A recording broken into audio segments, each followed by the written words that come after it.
Good evening, Finding Me family, Finding Me universe. It's Miss Sincere Heart here, your spiritual life coach and your magical goddess of love and light. Bringing you the word of the week, and we're going to be focusing on how to be a mindful you, restarting your life, yourself, everything, just a restart with a mindful you. Why are we restarting? Well, yesterday's solar eclipse was a signal of hitting the power button so everything stops, stands still. When I say everything, I mean everyone included.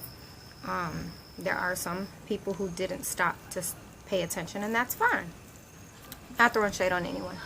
It's more of an importance to some of us versus it being an importance to all of us. Anyways, the eclipse is kind of like a power button. It stops everything. It stops life momentarily, just so you can, I guess you can say, energy detox, and you can pull in, because when we watch the eclipse, we're literally pulling in those rays. So when the moon moves from in front of the sun, you're getting another burst of energy to push the button and start your life again. So with restarting yourself with a mindful intent, with a mindful mind, you're not just opening up aspects for yourself, but you're also opening up aspects for others.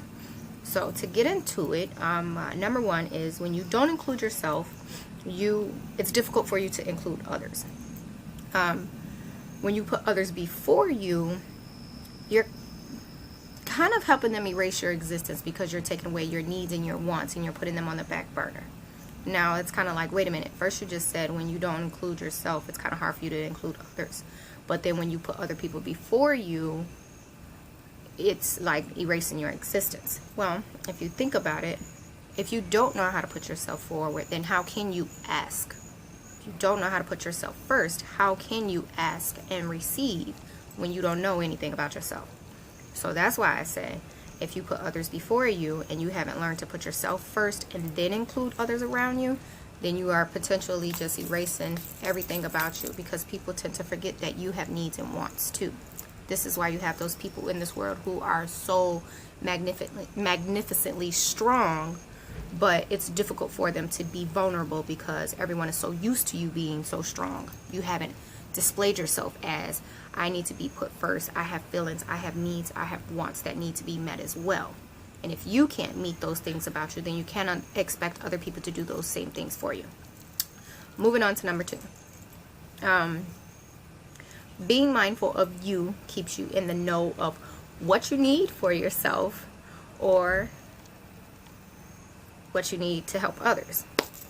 So what that means is, when you're being mindful of yourself, let's say you're in a situation or you're in an environment where things are transpiring and you're like, okay, what do I need to do to keep me safe, to keep me attentive, to keep me mindful of all of this, to put myself first? Whether it's get to safety, whether it's stand back so you don't get in the way, whether it's push yourself forward so you are putting yourself in the spotlight, that's tending to you. When you tend to you, greater things happen with your ripple effect and your response and reaction. So, moving on to number three.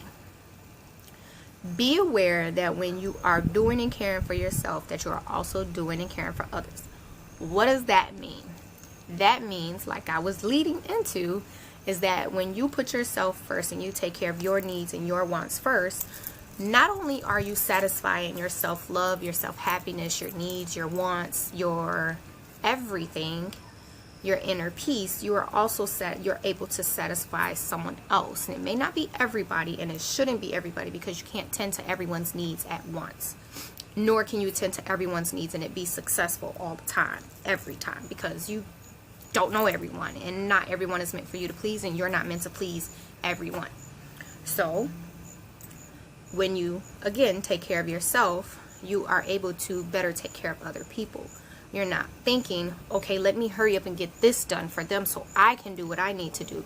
If you reverse it and say, hey, let me take care of me, that way I'm not stressing, I'm not thinking, I'm not putting more pressure and emotional barriers inside of me to fulfill your needs when my needs haven't been fulfilled, to fulfill your wants when my wants haven't been fulfilled. Number 4, Accept that the choices you make don't just affect you, they affect others around you. And it affects others around you because what you decide to do, your choices, your reactions, and your responses also have a ripple effect. And they have that ripple effect because the way you respond and you react to the choices that you've made has a response and a reaction going in and coming out, coming in and going out of the people around you, your loved ones. There's this wonderful, wonderful Muslima, and if you don't know what that means, it's a female Muslim. She is, I call it her mom. Like, that's what in Islam, that's what you call your. I don't like to say elder because it makes you sound old, but that's what you would call your elder, your superior beings, your elder beings, the ones who are above you.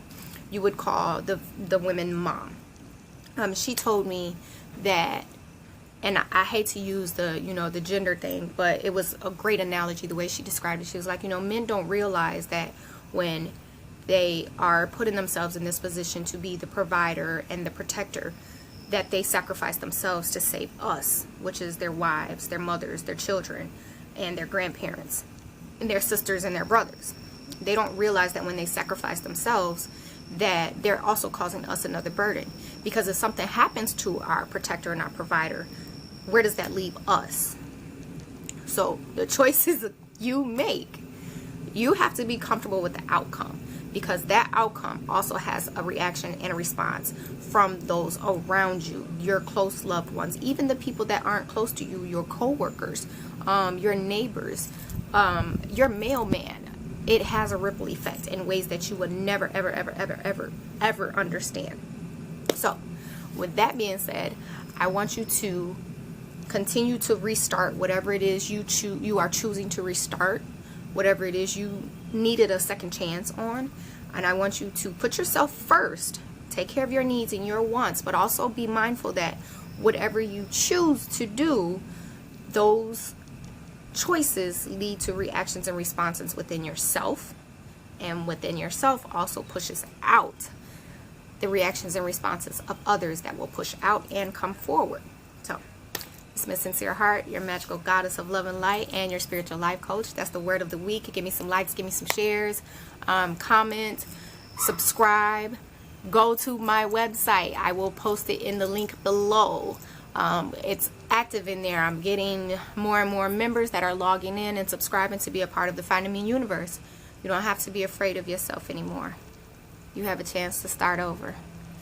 I love you.